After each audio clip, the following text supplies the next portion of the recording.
President Bush.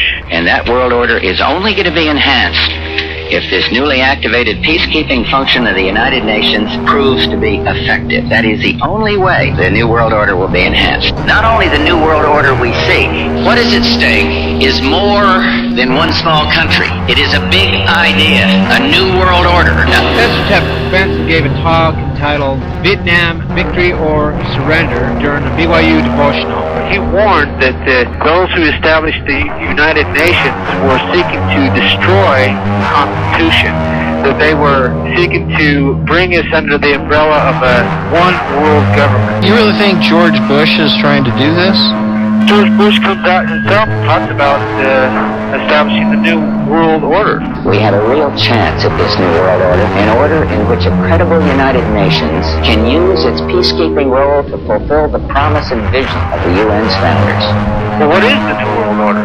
According to what Ted Benson has said in this talk, it's a one world government using the UN to police the world by building up UN's arms and disarming America and the nation. And it's stated right in councils, like the Council of Foreign Relations that's mentioned in the book Thunder Conspiracy by Gary Owens, that a lot of the presidents have come out of this council, and one of the things that they want to do is do away with the Constitution and put us under a world constitution. So that's what I'm saying. I'm saying that we're seeing the fulfillment of this prophecy that's been made by Joseph Smith. The word disarmament can be defined simply as the transfer of our national military apparatus to the control of the United Nations. In September of 1961, our State Department published the text of its proposal for disarmament as presented before the United Nations General Assembly. Entitled Freedom from War, the United States Program for General and Complete Disarmament, this proposal set down 4 objectives. Without mincing words, it advocated first that all nations, including the United States, disband their national and armed forces except for what would be earmarked for the United Nations Peace Force. Second, that all nations, including the United States, eliminate their nuclear weapons and missiles other than those required for a United Nations Peace Force. Third, that all nations, including the United States, acknowledge the United Nations authority to supervise and direct this transfer of military power. And four, that all nations, including the United States, carry out this transfer to a point where no state would have the military power to challenge the progressively strengthened United Nations Peace Force. Most Americans find it hard to believe that our leaders in Washington would make such a fantastic proposal. As far as our intelligence is concerned with regard to the Soviet Union, very little of it is on-the-ground intelligence. Their intelligence with regard to the United States is on the ground. They have individuals, for example, in the UN. It's a nest of Soviet espionage agents, as we know. President, going back to your comments about the competition with the Soviet Union with regard to arms, would you support NATO deployment of the Pershing missile to counter the SS-20? And if I could add another question there, do you have any reaction to President Brezhnev's conditional offer on arms reduction in Central Europe? You heard from President Nixon, and now this is President Carter. And we are carefully assessing the significance of President Brezhnev's statement. However, I'd like to point out that what he's offering in effect is to continue their own rate of modernization as it has been, provided we don't modernize at all. I think it's an effort designed to disarm the willingness or eagerness of our allies adequately to defend themselves. In my judgment, the decision ought to be made to modernize the Western allies' military strength and then negotiate with full commitment and determination mutually to lower armaments on both sides, the Warsaw Pact and the NATO countries, so that we can retain equivalency of military strength, equity of military strength, and have a lower overall level of armaments. This is what we hope to achieve. I might point out that Chancellor Schmidt said, I believe yesterday or the day before, that a prerequisite to a decision by our NATO allies to take these steps, which he considers to be vital for the security of NATO, is the passage of SALT II. So if we can be successful in controlling existing strategic Soviet and United States atomic weapons through SALT II, then we'll move in the next step to reducing the nuclear weapons which don't have intercontinental range. And along with that, we'll continue with our mutual imbalanced force reduction effort to reduce conventional arms. I thought we'd established parity when Mr. Nixon signed SALT I with Mr. Brezhnev in 1972. So if we had parity, Why did they deploy a weapon system, the SS-20, which was designed to change the balance of nuclear forces in Europe, means, by definition, the world balance of forces. What else happened during that famous conference in Helsinki 10 years ago? The Soviets, unbeknownst to us at the time, were already putting into place the infrastructure and the logistics for the introduction of Cuban proxy troops into Angola a few weeks later to seal a communist victory in that country, a feat that they repeated in Ethiopia 2 years later.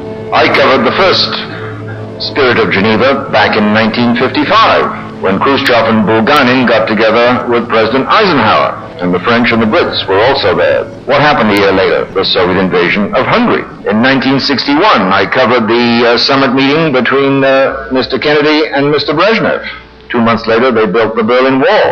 The introduction of missiles into Cuba a year later. 1967, I covered the Spirit of Glasgow between Lyndon Johnson and Kosygin. That's when we agreed to start the arms control process, and the first meeting was to be in August of 68. That little event was interrupted rather rudely by the Soviet invasion of Czechoslovakia, which I also covered. 1972, Mr. Nixon and the Soviets signed 29 bilateral agreements, including SALT I, ABM, and the Space Rendezvous Program, that famous technological ripoff. Kissinger and Nixon were hoping somehow to weave the Soviets into a web of mutual interest with the United States that would hopefully temper their behavior and discourage them from exploiting our Vietnam defeat in the Third World. All of that, unfortunately, was based on illusory premises. I think the important thing to remember about summit meetings is that they have never moderated Soviet behavior. It has been recommended that they be given an international police force, but that's always been vetoed, primarily by the powers who couldn't agree on how this force should be constituted, who should command it, where it would be located, and what its missions would be. They should pack up and leave. We need to be out of the United Nations, and we need to get those communist spies out of New York City. To develop one world communism, and the United Nations was included in this. That all nations, including the United States, disband their national and armed forces except for what would be earmarked for the United Nations Peace Force. That all nations, including the United States, carry out this transfer to a point where no state would have the military power to challenge the progressively strengthened United Nations Peace Force. This is merely part of the overall plan to resolve our conflict with communism, not by victory over it, but by merging with it into a world body, since it will have superior military force at its disposal. It will become, by definition, a one-world government. A one-world government. We have a real chance at this new world order, an order in which a credible United Nations can use its peacekeeping role to fulfill the promise and vision of the UN's founders. Anthony Hilder, First Secretary General of the United Nations Organizational Conference in 1945 was Alger Hiss, a convicted Soviet spy. Hiss was one of the primary authors of the United Nations Charter. And that world order is only going to be enhanced if this newly activated peacekeeping function of the United Nations proves to be effective. That is the only way the New World Order will be enhanced. Gorbachev, or Gorbachev as I call him, reiterated the call for the creation of this Fourth Reich of the Rich, this Hitlerian superstate. And now, in his own words, чтобы осветить и понять корни того, что мир развернулся в своем движении в другом направлении, к новому мировому порядку. I think even that does not describe why the world has changed so much and why the world has turned so much toward a new world order and a new kind of civilization. Commenting further on these proposals in 1963, Walt Roscoe, then chairman of our State Department Policy Planning Board, wrote, quote, "It is a legitimate American national objective to remove from all nations, including the United States, the right to use substantial military force to pursue its own interests.